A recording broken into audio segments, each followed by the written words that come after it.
Welcome back. And now, as they say, for something completely different, let's shift to a story that I came across a little while ago and was quite fascinated by. And if you've been with someone for quite a while or married for quite some time, maybe you will too.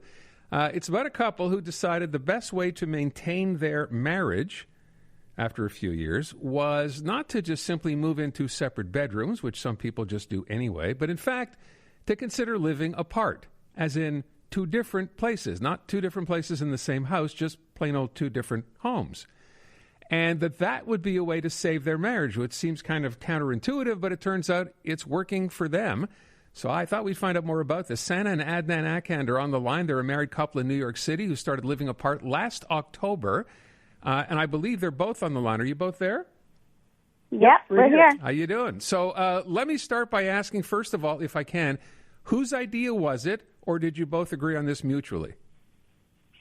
Yeah, it was definitely something we decided on mutually. We were, having one of our usual therapy sessions, and we were like, we kind of feel like we're in a rut, like that traditional old married couple rut, and we were like, just reminiscing on the times where we truly felt alive and in love, and it was a time that we lived independently, we were dating, we were falling in love, and we really missed it. So we were like, let's just try it again. Now, how long had you been together at that point? So we've been married for 7 years at that point. Okay, so 7 years together. Are there children involved here? Nope, no kids. So no kids. 7 years later, the flame seems to have kind of dwindled a little bit, as you're suggesting here. I'm just curious for Adnan, what was it like for you when this was decided? Were you good with this? Yeah, no, we were on the same page. One of the things were that we both were kind of in that rut, and we both have super demanding careers, and we live here in Manhattan, so space is definitely limited. And we just thought, and since we were both working from home, we were just living on top of each other, and after work, we were hanging out on the couch watching TV, and we kind of realized, we got to try something different. We got to get back our spark, our individuality, find some hobbies that, don't involve both of us doing it. I mean, we were going to the grocery store together, and that was just not necessary. So we said, let's try something dramatic to feel alive again. Like Sana was saying, especially since we don't have kids. So, we've always said, what keeps us together is our love for each other and us feeling alive with each other, and we're bringing the best out of each other. And so that was what this was all about, was hey, let's bring the best out of, from each other again. So I'm going to assume, by the way you're describing this, being on top of, in a fairly small place, how much of this was brought on by the pandemic? I think the pandemic exacerbated it because, of course, when we went from, before it was New York City especially, you'd go out of the house 5 days a week. You weren't home. You'd go for drinks with friends. You'd go to the coffee shop, restaurants. There's all this stuff to do. And then when the pandemic hit, and even, up until now, going out was just nowhere near the same. And a lot of our friends moved out of the city. A lot of our friends had kids. So it definitely made it feel like our world was kind of closing in. Okay, I'm curious of a couple of things. So this has been since last October, so we're talking roughly four months, roughly, between then and now. How is it working out? Is it working out the way you thought it would? Yeah, I mean, for me, both of our careers have been thriving just in the past 4 months, which is insane, because we're both now, more ambitious than ever because we want to make our time apart count and make it worthwhile. So we're working harder. And then, of course, our relationship has thrived so much because we are missing each other all the time. It's not easy not living with your partner, but it actually has really made us fall in love all over again. We feel like we're dating again, going on date nights, getting ready for each other. It's amazing. It's kind of nice. It's like starting all over again. I'm wondering what your friends think of this. When the story kind of went viral, people were shocked to see that it went so viral, but they were definitely confused by it. A lot of our friends are married at this point, and they were, they basically said, it sounds like you guys had just regular marriage relationship, kind of normal life in a marriage. It seems a little extreme to live apart and say that, let's try it out. But overall, they know that we're pretty unconventional in kind of our life. Yeah. So, yeah, I don't know if you, a few years ago, we actually went nomading before the pandemic, and we traveled the world together for a year. So we've always been very non-traditional in our life. But I bet you still, as non-traditional as you may be or have been, I'm sure you never imagined down the road you'd be doing this, did you? I No, don't never. think so.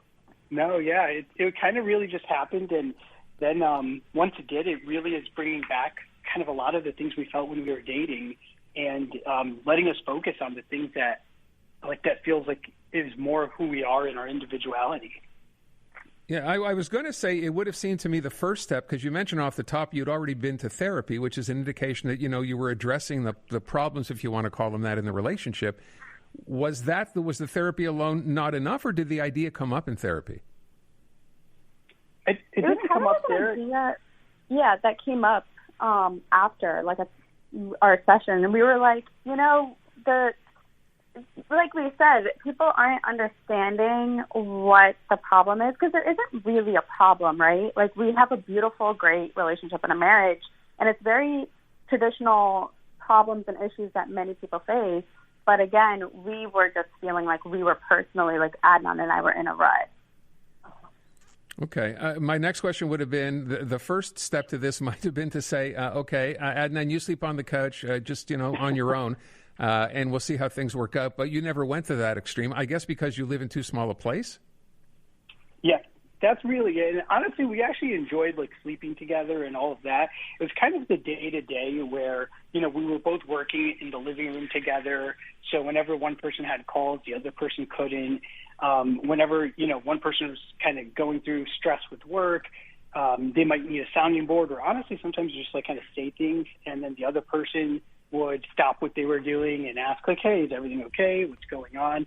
And we realized it was really stressful, especially when we kind of have these demanding jobs that are pretty stressful, for the other person to listen to your days and feel bad for you because you have a ton of work and you're working late.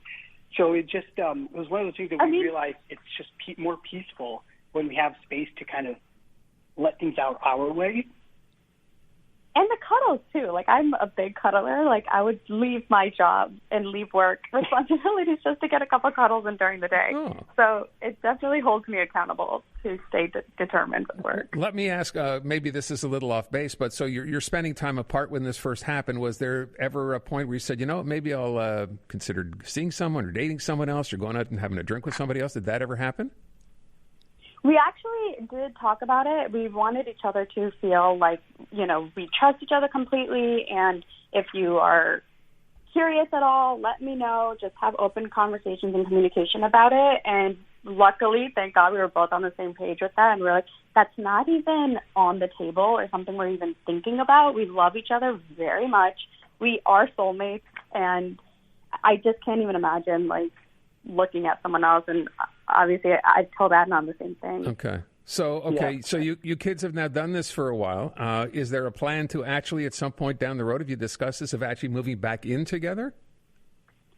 We have. It's super loose right now, based kind of on where life takes us.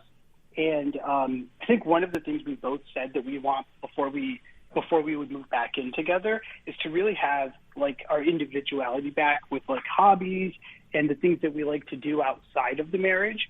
Because that was one of the biggest things, is we had such limited time together between work and, really between work. So we did everything together, literally grocery shopping, coffee runs, every little part of the day. We would leave the house together to go do. We would have lunch at the same time.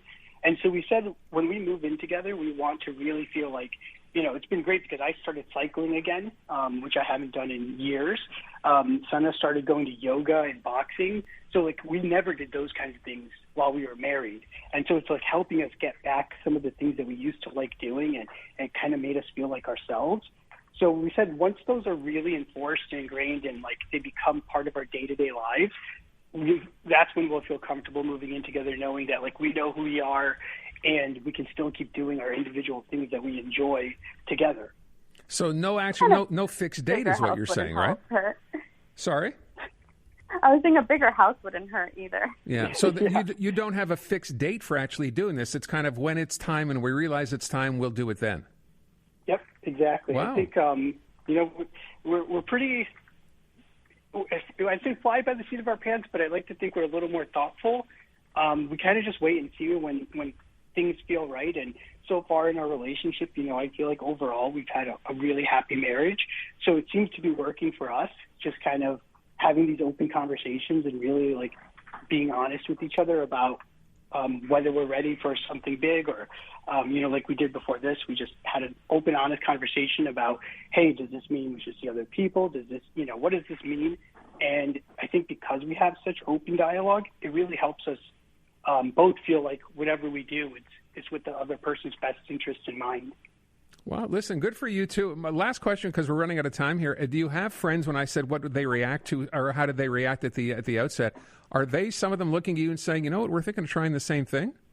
Yeah, definitely my friends. So I have a few that are married, and they see how like Adnan and I are together now when we're around them, and they said that they've never seen us happier, and now they're having conversations with the partners to see what their options are and what they could do something similar to reignite their love. Wow. Good for you. Great experiment that seems to be working. So wish you all the best, and thanks for joining us, and good luck. Thanks so much for having us. Yeah, you bet. There you go. Couple in New York City, been living apart, very much in love, and apparently even more in love now after being apart for the last 4 months. Kind of interesting. I don't know. Think that catches on? Kind of rough, run into I guess, a difficult spot in a relationship and say, maybe the best thing we should do is stay together, but not stay together. In other words, not share the same place if you've been living together. By the way, my girlfriend and I live the same way. Not with that couple in New York, but I'm just saying live in different places.